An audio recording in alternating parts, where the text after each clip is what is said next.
was looking for a way to promote my business as well as promote the Baltimore area.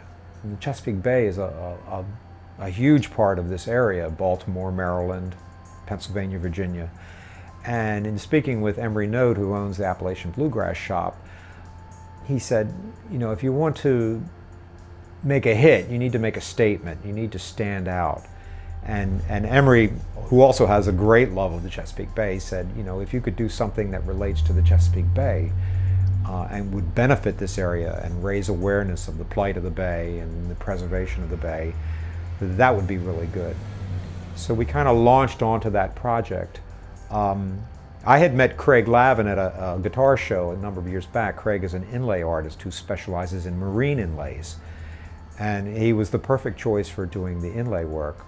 So I contacted him, and he was excited about doing the project, so we collaborated, the three of us. We actually met with the Chesapeake Bay Foundation, which is a nonprofit organization, to get their sponsorship.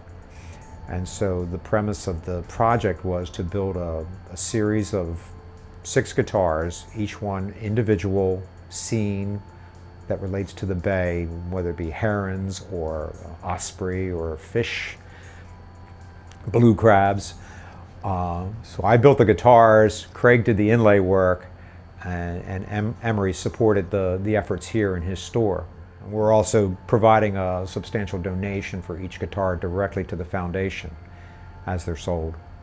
They are like more a small jumbo, a 16-inch lower bout, OM style guitar, you know, with the pulled-in waist, and then each one has a unique scene that covers a good bit of the fretboard as well as the headstock. There's a heron sunset, which depicts a heron on the headstock coming down through the fretboard into a close-up shot of a heron in the grasses. There's Ladies' Night, which is a depiction of the blue crabs, female blue crabs out foraging at night. That's why it's called Ladies' Night.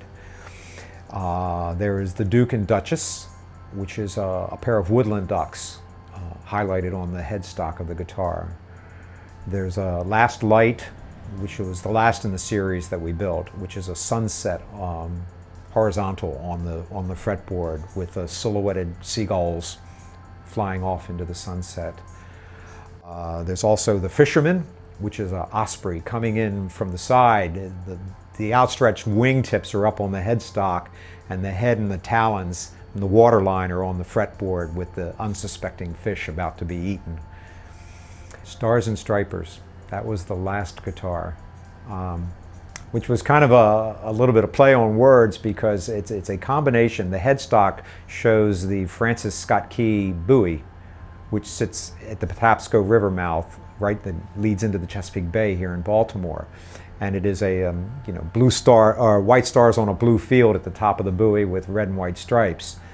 But down on the fretboard are the striped bass, which are indigenous to this area, and a starfish in the lower corner, which is also indigenous to the bay, a species that's indigenous to the bay. So Craig was very faithful to local flora and fauna to make sure that he was true to the species that live here and that are endangered.